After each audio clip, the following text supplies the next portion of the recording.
मंदिरात पुढे गेल्यावर आपल्याला लक्ष्मी हत्ती पाहावयास मिळते आणि ती आपल्या सोंडेने आपल्याला आशीर्वाद देते. आभारातील मूर्ती प्रचंड मोठी होती. तिची उंची किमान 15 फूट तरी असावी. अच्युतराय टेम्पलच्या इथून बाहेर पडल्यानंतर 1 किलोमीटरच्या पॅच नंतर आम्हाला असं काही दृश्य दिसलं. इथून समोर विरूपाक्ष टेम्पल आणि बऱ्याचशा गोष्टी स्पष्टपणे दिसत होत्या.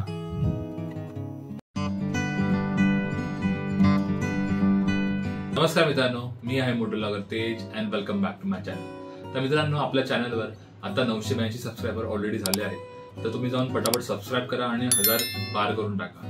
आणि माझ्या इंस्टाग्राम चॅनलवर जर तुम्ही फॉलो नाही केलं असेल तर प्लीज जाऊन फॉलो करा. आणि माझं इंस्टाग्राम हँडल आहे मोटो ब्लॉगर तेज. तर वळूया आपल्या ब्लॉगवरती. तर तुम्हाला माहित असेल की अवर बिगेस्ट राईडचा 6वा एपिसोड आला आहे आज, आणि तो असणार आहे हम्पी मधलाच.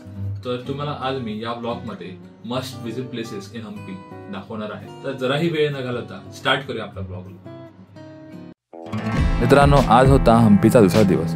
मलिने आम्हाला काही प्लेसेसची माहिती सांगितली होती, तर त्या आम्ही नोट डाऊन करून घेतल्या आणि निघालो हम्पी एक्सप्लोर करायला. त्याने ज्या माहिती सांगितली होती त्यामधल्या काही प्लेसेस आम्ही शॉर्टलिस्ट केल्या आहेत आणि तुम्हाला त्या या ब्लॉगमार्फत दाखवणार आहे. तर शेवटपर्यंत हा व्लॉग नक्की पहा. त्या प्लेसेस आम्ही एक्सप्लोअर करणार होता त्या होत्या न्यू हम्पीमध्ये, आणि त्या हार्डली 1-2 किलोमीटर डिस्टन्सवर होत्या. सो आम्ही एकदम तिथे निघालेलो. आणि तुम्हाला मी रिकमेंड करेन, तर तुम्ही हम्पीमध्ये फिरत असाल तर सकाळचा टाईम निवडा. जेवढं अर्ली मॉर्निंग निघताल तेवढं निघा, बिकॉज दुपारी इकडे हालत बेकार होतं. तर मित्रांनो, आम्ही निघालो विरूपाक्ष टेम्पलजवळ. आणि जर तुम्ही माझा लास्टचा व्लॉग बघितला नसेल तर नक्की बघा. त्या व्लॉगमध्ये मी विरूपाक्ष टेम्पलच्या रात्रीचा नजारा दाखवला आहे आणि तिकडे काय काय रिच्युअल्स असतात तेही दाखवलं आहे.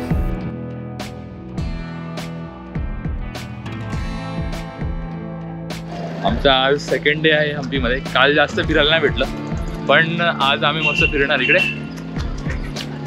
सो आम्ही दोघं सेम ट्रेनिंग केलं आहे आणि आता आम्ही चाललो आहे. आम्ही लिस्ट काढली एक मोठी, आणि ती लिस्ट तुम्हाला दाखवतो नंतर. मल्लिकार्जुनने आपल्याला हेल्प केली आहे ती लिस्ट काढताना. सो आता आम्ही आलो आहे विरूपाक्ष टेम्पलकडे. विरूपाक्ष टेम्पल तुम्हाला दिसतंय पाठीमागे माझ्या. सो विरूपाक्ष टेम्पलकडे चाललो आहे. विरूपाक्ष हे मंदिर शंकराला समर्पित आहे. या मंदिराची सर्वात उल्लेखनीय वैशिष्ट्य म्हणजे ते बांधण्यासाठी आणि सजवण्यासाठी गणिती संकल्पनाचा वापर केला होता. म्हणूनच या मंदिराचा आकार त्रिकोणी असा आहे. हे मंदिर आजपर्यंत हम्पीमधील एकमेव चांगले जतन केलेले आणि देखभाल केलेले मंदिर आहे. येथील इतर असंख्य मंदिरे बहमनी सल्तनतने नष्ट केली होती.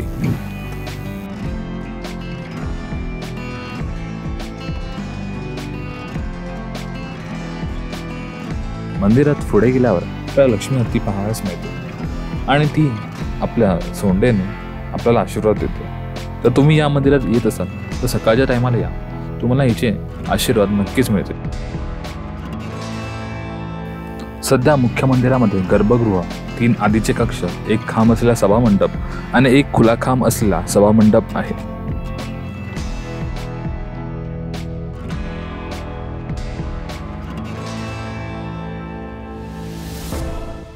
आणि हे आहे विरूपाक्ष देवाचे मुख्य मंदिर. या मंदिराच्या आत फोटो आणि व्हिडिओ काढण्यास अलाउड नाही आहे.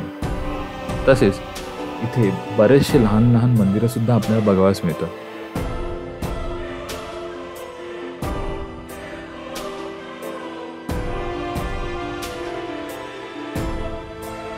इथे गणपतीची मूर्ती सुद्धा होती आणि शंकराची पिंड होती. आपल्याला वेगवेगळ्या प्रकारच्या नागांचे अवशेष सुद्धा इथे पाहावयास मिळतात.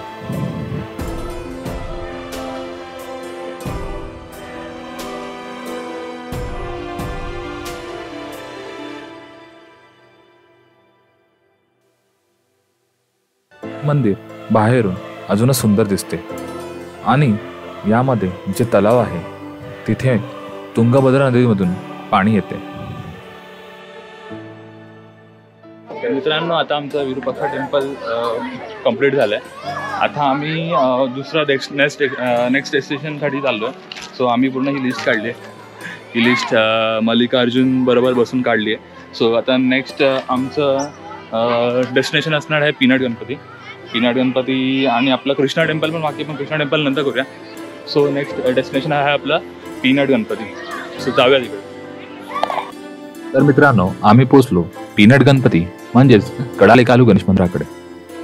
हा परिसर बराच उंचावर आहे आणि इथे कडालेकालू गणेश मंदिराची माहिती आणि मॅप दिलेला आहे आणि समोरच आहे विरूपाक्ष टेम्पल. मंदिराचा बराचसा परिसर मोकळा आहे आणि हे आहे कडालेकालू गणेश मंदिर. मंदिराच्या पिलरवरती बऱ्याचशा मूर्ती कोरलेल्या होत्या आणि हा पिलर होता ग्रेनाइट दगडापासून बनलेला. तर या मूर्ती कोरण्यासाठी किती मेहनत असेल ही आपल्याला दिसून येते. आभारातील मूर्ती प्रचंड मोठी होती. तिची उंची किमान 15 फूट तरी असावी. गणपतीच्या पोटाचा भाग हा चण्याचा किंवा फुटाण्यासारखा दिसून येतो. त्यामुळेच गणपतीला पीनट गणपती किंवा कडालेकालू गणेश असे म्हटले जाते.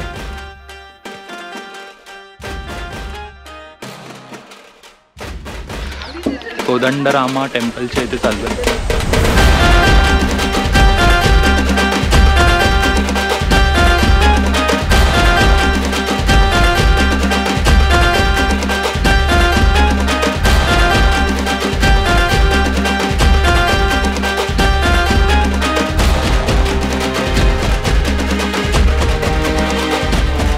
ही आहे तुंगभद्रा रिव्हर.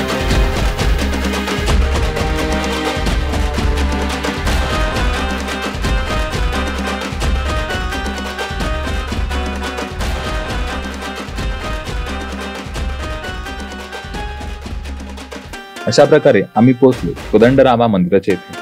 रामाने वनराजा सुग्रीवाला मुकुट घातला त्या ठिकाणी हे ऐतिहासिक मंदिर असल्याचे मानले जाते. मंदिरात रामाला नमन करणारी सुग्रीवाची मूर्ती सुद्धा आहे. या मंदिरात राम, लक्ष्मण आणि सीता यांची मूर्ती आपल्या पाहावयास मिळते.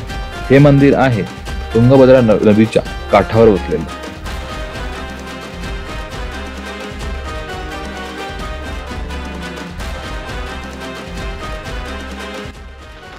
मित्रांनो, आता आम्ही चाललोय अच्युतराय टेम्पलकडे. सरळ तुम्हाला दिसतंय अच्युतराय टेम्पल आहे.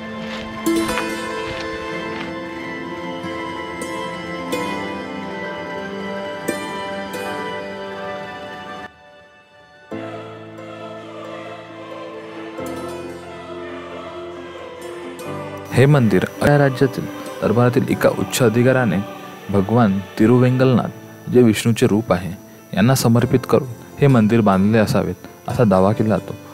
मंदिराच्या प्रवेशद्वारावर वराह अवतार, तलवार, सूर्य, चंद्र व विजयनगर साम्राज्याची चित्रे आहेत. मंदिराच्या स्थानाच्या छुप्या स्वरूपामुळे येथे गर्दीसुद्धा कमीच असते. विष्णूसमोरच 100 स्तंभाचा एक सभामंडप आहे. या सभामंडपात 100 पैकी प्रत्येक खांबावर विष्णूचे अवतार, शंकर, सूर्य, दुर्गा यांच्या कोरीव मूर्त्या तसेच अनेक प्रकारची कोरीव नक्षी आहेत.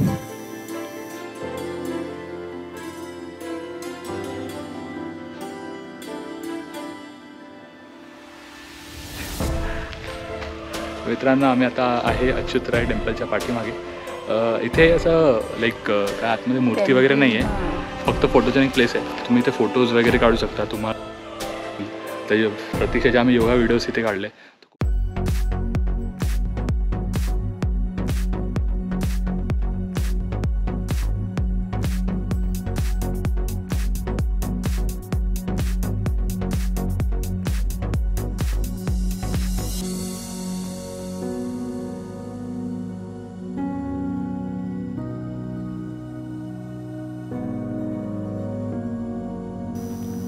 अच्युतराय टेम्पलच्या इथून बाहेर पडल्यानंतर 1 किलोमीटरच्या पॅच नंतर आम्हाला असं काही दृश्य दिसलं.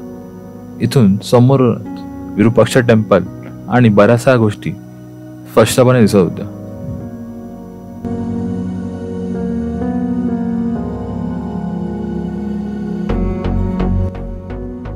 इथून खाली उतरल्यावर आपल्याला नंदीची एक भली मोठी मूर्ती दिसते आणि विशेष म्हणजे ही मूर्ती विरूपाक्ष टेम्पल जे शंकराचं मंदिर आहे त्याच्या एक्झॅक्टली समोर असते.